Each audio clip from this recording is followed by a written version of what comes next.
పవన్ కళ్యాణ్ను దేవుడుగా కొలుస్తూ అతడి అభిమానులు అంతా భక్తులుగా మారిపోతున్న నేపథ్యంలో పవన్ క్రేజ్ రోజురోజుకు పెరిగిపోతోంది.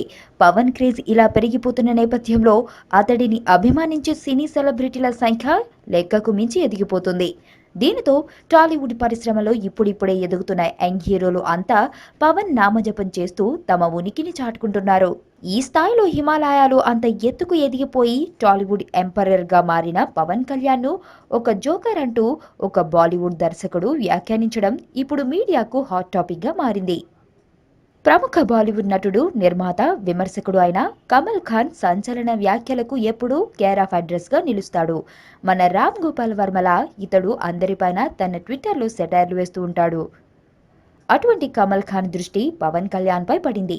సర్దార్ గబ్బర్ సింగ్ హిందీలో డబ్ చేసి అక్కడ కూడా తన రేంజ్ పెంచుకోవాలని ప్రయత్నిస్తున్న పవన్ పై కమల్ ఖాన్ తన ట్విట్టర్లో ఘాటైన కామెంట్స్ పెట్టాడు. పవన్ కళ్యాణ్ హీరో అయితే ఈ ప్రపంచంలో ఎవరైనా సూపర్ స్టార్ అయిపోవచ్చునని అన్న కమల్, దక్షిణాది ప్రేక్షకులకు అసలు ఏమైంది?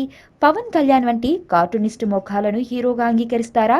నిజంగా వారిది చాలా బ్యాడ్ చాయిస్ అంటూ టాలీవుడ్ టాప్ హీరో పవన్ పైనే కాకుండా సౌత్ ఇండియా సినిమా ఆడియన్స్ ను కూడా టార్గెట్ చేశాడు ఈ ప్రముఖ దర్శకుడు. అంతేకాదు, జోకర్ కార్టూన్లో ఉండే పవన్ కళ్యాణ్ కంటే నేను రాజ్పాల్ యాదవ్ సినిమాలు ఇష్టపడతానని చెప్తూ పవన్ కళ్యాణ్ కు సంబంధించిన పలు ఫోటోలను పోస్ట్ చేశాడు ఈ సంచలన దర్శకుడు.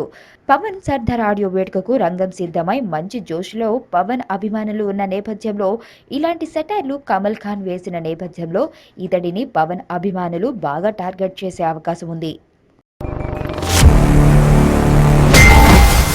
ఎర్రతోలు కదా స్టైల్గా ఉంటాడనుకుంటున్నావేమో. Mass ఊర్రా mass.